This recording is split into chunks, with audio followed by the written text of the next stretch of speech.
Assalamualaikum warahmatullahi wabarakatuh.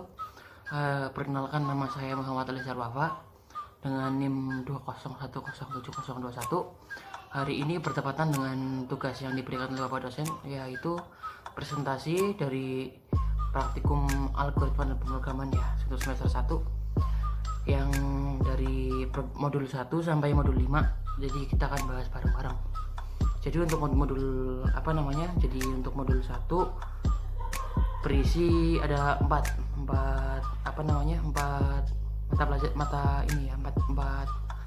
materi, yaitu ada 1 variabel, 2 tipe data, terus 3 pendeklarasian variabel, 4 adalah rig atau array.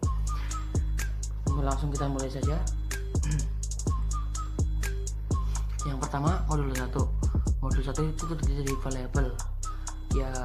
Variabel adalah suatu jadi dalam proses perancangan dan pembuatan program, hal pertama yang perlu dilakukan adalah pendeklarasian variabel yang berfungsi untuk menampung sebuah nilai yang diperoleh dari input, proses ataupun output.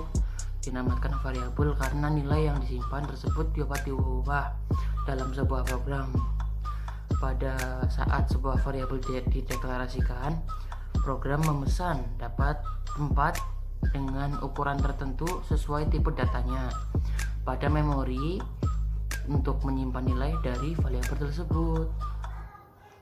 Kita langsung saja contoh tadi penamaan variabel, yaitu harus terdiri dari alfabet, huruf biasa ya, pakai angka boleh, pakai tanda paling underscore sama strip. Kalau peraturan nama penamaan yang benar itu harusnya pakai alfabet dulu, habis alfabet baru angka, atau alfabet di strip gitu, alfabet semuanya boleh, alfabet strip angka boleh, atau underscore alfabet boleh. Terus kita masuk ke materi tipe data. Tipe data berfungsi untuk menentukan jenis data dan ukuran maksimal dari suatu variabel. Hal ini terkait dengan banyaknya alokasi memori yang perlu disediakan oleh komputer untuk menampung nilai yang disimpan oleh variabel. Pemilihan data yang tepat membuat program yang dihasilkan menjadi lebih efektif. Jadi kita masuk ke contoh atau bentuk tipe data ya. 1, ada integer atau bilangan bulat. Jenisnya itu ada banyak, ada short integer, ada unsigned short int, ada integer, ada unsigned integer, ada long integer, unsigned long integer. Untuk ukurannya itu kalau short integer ada 16, unsigned short integer ada 16, integer sampai unsigned long integer ada 32. Terus kedua ada karakter ya, atau char. Char ini ukurannya 8, ada 2 jenis, yaitu 1 char, yang kedua unsigned char, sama-sama ukuran 8. Terus ada tipe data yang terakhir nih, ada real atau pemecahan desimal. Itu ada 3 juga, yang 1 float, yang kedua double, terus yang ketiga ada long double. Ukurannya bermacam-macam nih, kalau float 32, kalau double 64, dan kalau long double 80. Kita lanjut ke pendeklarasian variabel ya. Untuk pendeklarasian variabel dan tipe data ditentukan. Berarti setelah nama variabel ditentukan, proses selanjutnya pendeklarasian variabel agar variabel tersebut dapat digunakan untuk menyimpan sebuah nilai yang dihasilkan oleh suatu program. Oleh karena itu, pendeklarasian variabel umumnya dilakukan di bagian awal program, sebelum program melakukan proses input, proses ataupun output dalam program. Dalam bahasa C++ itu proses pendeklarasian diadaptasikan dengan aturan penulisan sebagai berikut, yaitu jenis tipe data dulu, baru nama variabel, terus diakhiri titik koma di akhirnya. Setelah variabel dideklarasikan, variabel tersebut selanjutnya digunakan oleh program dengan cara memanggil nama dari variabel tersebut.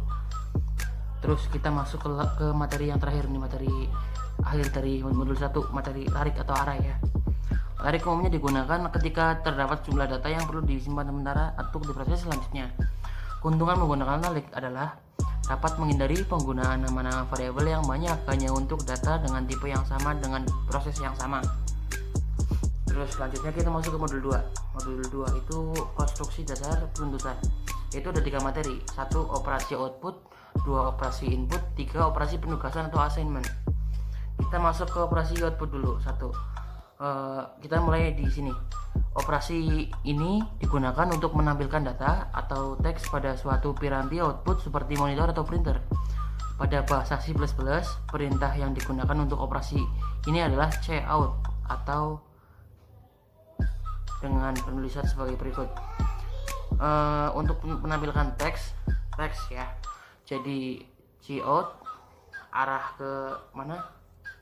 Tanda kurang dari, terus petik 2, masukkan teks, petik 2 lagi, terus titik koma. Sama aja untuk menampilkan sama datang juga gitu. Contohnya seperti ini. Terus kita masuk ke operasi input yang materi nomor 2. Operasi ini digunakan untuk meminta suatu masukan dari pengguna atau user melalui piranti input sebagai keyboard. Pada bahasa C++, perintah yang digunakan untuk operasi ini adalah cin dengan aturan penulisan sebagai berikut, yaitu cin tanda lebih dari 2, masukkan nama variabel, terus tutup lagi pakai titik sama koma. Terus meminta masukan berupa bilangan integer untuk variabel nama alas itu sama aja ya, jadi tinggal tulis cin terus pakai tanda ini tanda lebih dari 2 terus sama masukin nama alas, terus ditutup lagi sama titik koma. Terus untuk materi ketiganya kita masuk ke operasi penugasan atau assignment. Operasi assignment digunakan untuk mengeset suatu variabel dengan suatu nilai, baik diset secara langsung dengan nilai tertentu, diset secara tidak langsung dengan menggunakan suatu ekspresi. Untuk pengesetan nilai secara langsung, operasi assignment pada bahasa C atau C++ dilakukan dengan cara sebagai berikut, yaitu nulis nama variabel sama dengan nilai, tutup lagi pakai titik koma. Kita masuk ke modul 3. Modul 3 itu berisi atau bertema ya konstruksi dasar pemilihan, yaitu ada 5 materi. 5 materi, 1 pemilihan tunggal, 2 pemilihan ganda, 3 pemilihan majemuk, yang keempat pemilihan majemuk 2 atau switch case, yang kelima pemilihan bersarang. Kita langsung masuk ke yang materi pertama dulu, pemilihan tunggal. Pemilihan tunggal itu digunakan untuk menjalankan proses yang ada pada satu kondisi aja, jadi nggak bisa buat 2. Jika kondisi terpenuhi atau bernilai true, maka proses yang ada dalam kondisi tersebut akan dijalankan, dan jika kondisi tidak terpenuhi itu akan bernilai false, maka tidak akan ada proses yang dijalankan atau langsung dilewati lah bahasa ininya. Kita masuk ke materi nomor 2 pada modul 2, yaitu pemilihan ganda. Pemilihan ganda digunakan juga untuk menjalankan proses yang ada pada salah satu kondisi dari kemungkinan 2 kondisi yang ada. Jika kondisi pertama terpenuhi atau bernilai true, maka hanya proses yang ada di kondisi pertama saja akan dijalankan, sedangkan proses yang ada di kondisi itu akan dilewati. Namun sebaliknya, jika kondisi pertama ya false, ya kondisi kedua yang true, jadi gitu yang akan dijalankan kondisi yang kedua doang. Kita masuk ke materi nomor 3 ya, pemilihan majemuk. Ini juga digunakan untuk menjalankan proses yang ada pada salah satu kondisi dari banyak kondisi yang ada. Jika kondisi pertama terpenuhi, maka hanya proses yang ada pertama saja yang dijalankan, sama aja kayak sebelumnya ya. Jadi cuma kalau yang pertama udah true, yang lain-lain dilewatin gitu. Namun tapi kalau kondisi pertama yang terpenuhi, yang false gitu, kondisi pertamanya false, maka kondisi berikutnya yang akan diperiksa sampai dapat kondisi yang diminta atau terpenuhi, dan proses yang ada pada kondisi tersebut akan dijalankan gitu, sedangkan proses yang ada di kondisi yang lain akan dilewati gitu guys. Terus kita masuk ke materi nomor 4. Materi nomor 4 itu pemilihan majemuk 2 atau switch case.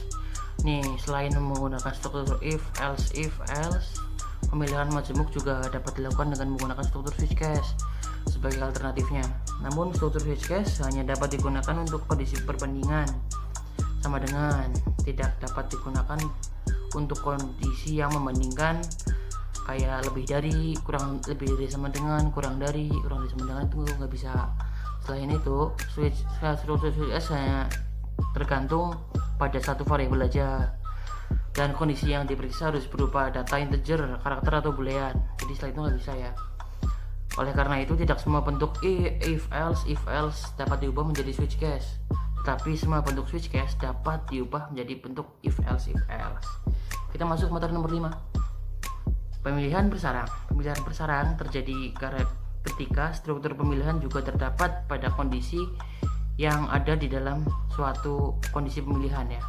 Jadi dengan kata lain, terdapat struktur if di dalam struktur if sebelumnya, nested if. Jika kondisi if sebelumnya kondisi 1 atau true, maka struktur if yang ada dalam kondisi 2 akan dibaca dan instruksi di dalam kondisi 2 yang terpenuhi akan dijalankan. Kita masuk ke modul 4 ya. Modul 4 ini ini bertema konstruksi dan dasar pengulangan. Konstruksi dasar pengulangan itu ada 4 materi juga, ada struktur for to, struktur while do, ada struktur repeat until, terus ada yang terakhir pengulangan bersarang. Kita langsung masuk aja ke struktur yang ke materi 1, struktur for to ya. Struktur for to ini dipakai buat melakukan pengulangan di mana jumlah pengulangannya sudah diketahui sebelum program dibuat. Jadi kayak kita yang menentukan gitu kalau nggak salah sih. Oleh karena itu, pada struktur for to banyaknya pengulangan sudah dispesifikasikan atau ditentukan dari nilai awal dan nilai akhirnya. Nilai awal dilakukan dengan inisialisasi dan nilai akhir dilakukan dengan kondisi pengulangan. Untuk melakukan terminasi pada pengulangan dengan struktur for to, cara yang dilakukan hanya dengan menggunakan pencacahan. Oleh karena itu, dalam bahasa C atau C++, ketika informasi tersebut inisialisasi, kondisi pengulangan, dan terminasi dengan pencacahan dijadikan dalam satu baris perintah for. Kita masuk ke materi nomor 2 ya, struktur while do. Struktur while do berbeda dengan struktur for to ya. Ini beda banget. Yang mengharuskan inisialisasi, kondisi pengulangan sama terminasi dalam waktu kesatuan for. Kalau di while do ini hanya punya kondisi pengulangan di dalam while-nya aja, sedangkan inisialisasi ditempatkan sebelum masuk ke dalam while do, dan terminasi digabungkan dalam badan pengulangan atau di dalam do. Kita langsung masuk ke materi ketiga, materi struktur repeat until ya. Struktur repeat until ini dapat dikatakan sebagai kebalikan dari kondisi while do. Jadi while do segini, repeat until segini. Jika pada struktur while do kondisi pengulangan dilakukan atau dicek di awal pengulangan sebelum badan pengulangan dijalankan, maka pada struktur repeat until ini kebalikannya. Jadi diceknya di akhir, terus setelah badan pengulangan dijalankan pertama kali. Tapi sama kayak while do juga, terminasi pada struktur repeat until dapat dilakukan dengan pencacahan ataupun dengan operasi input. Terus kita lanjut ke materi terakhir dari modul 4, pengulangan bersarang. Pengulangan bersarang terjadi ketika terdapat struktur pengulangan dalam satu struktur pengulangan sebelumnya atau nested loop. Jika kondisi pengulangan pada pengulangan pertama terpenuhi, maka kondisi pengulangan pada pengulangan kedua akan dicek, dan jika memenuhi bernilai true, maka instruksi yang ada di dalam pengulangan kedua akan dijalankan secara berulang-ulang sampai kondisi pengulangan di pengulangan kedua tersebut tidak terpenuhi atau nilai false. Salah satu contoh penggunaan pengulangan bersarang adalah untuk data yang melibatkan koordinat baris dan kolom seperti pada matriks. Dalam pengulangan bersarang, struktur pengulangan for to, while do, dan repeat until dapat dikombinasikan baik dengan satu struktur yang sama seperti for to dengan for to, while do dengan while do, dan repeat until dengan repeat until, atau dengan struktur yang berbeda seperti for to dengan while do, jadi campur gitu boleh, antara for to sama while do boleh, antara for to sama repeat until juga boleh, while do sama repeat until juga boleh, itu bebas seperti. Terus kita langsung masuk ke modul 5 ya. Masuk ke modul 5. Modul 5 ini jadi materinya subprogram.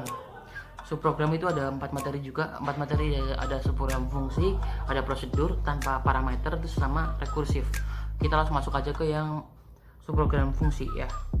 Bentuk subprogram fungsi ini di dalam pemrograman, fungsi dapat didefinisikan menjadi subprogram tersendiri dengan struktur dalam bahasa C atau C++ sebagai berikut ya.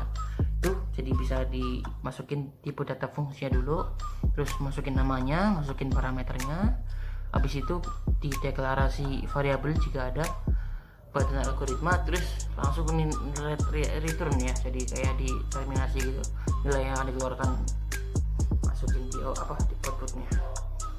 Terus kita langsung masuk ke materi kedua, yaitu struktur prosedur. Prosedur memiliki struktur yang hampir sama dengan struktur fungsi, perbedaannya terletak pada parameter. Parameter pada struktur fungsi hanya terdiri pada parameter input saja. Kalau di parameter yang prosedur ada parameter input, ada output, ada parameter input output juga yang campur gitu. Hal tersebut membuat jumlah nilai dari struktur prosedur dapat lebih dari satu selama nilai tersebut dijadikan parameter output atau parameter input output. Kita lanjut ke materi nomor 3, subprogram tanpa parameter. Yaitu prosedur itu memiliki struktur yang hampir sama dengan struktur fungsi, perbedaannya terletak pada parameter.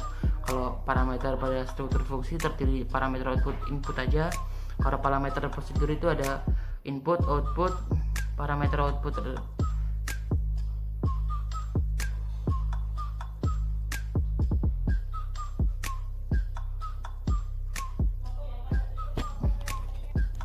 ya. Kita lanjut ke materi selanjutnya ya, subprogram tanpa parameter. Sebuah subprogram dapat dideklarasikan dengan unsur struktur fungsi ataupun prosedur tanpa menggunakan parameter. Dengan kata lain, parameter pada struktur fungsi atau prosedur tersebut dapat dikosongkan. Pada fungsi dan prosedur tanpa parameter tersebut, output dapat diperoleh dari nilai yang sudah ditentukan atau diproses dari variabel global. Berbeda dengan variabel lokal yang hanya dapat digunakan oleh fungsi atau prosedur tersebut. Variabel global dapat digunakan pada semua fungsi dan prosedur, termasuk program utama. Terus ini ada perubahan nilai pada variabel global dari suatu fungsi atau prosedur akan berakibat juga pada hasil yang diperoleh fungsi atau prosedur lain yang menggunakan variabel global tersebut. Terus kita masuk ke materi terakhir dari modul 5 ini. Ada subprogram rekursif. Yaitu suatu fungsi dan prosedur dikatakan rekursif jika fungsi atau prosedur tersebut melakukan pemanggilan terhadap dirinya sendiri. Pemanggilan tersebut dapat berarti proses yang berulang yang tidak dapat diketahui kapan akan berakhirnya. Oleh karena itu adalah adanya pengkondisian untuk membuat fungsi dan prosedur tersebut berhenti. Selanjutnya ada pada program yang sudah saya buat. Ini jadi begini nih. Ini program untuk pemesanan tiket karcis taman wisata ya. Jadi kalau mau main kemana bisa pesannya lewat berikut ya. Jadi satunya ini memasukkan umur dulu, masukin umur, masukin inisialisasi, ini masukin tipe datanya dulu.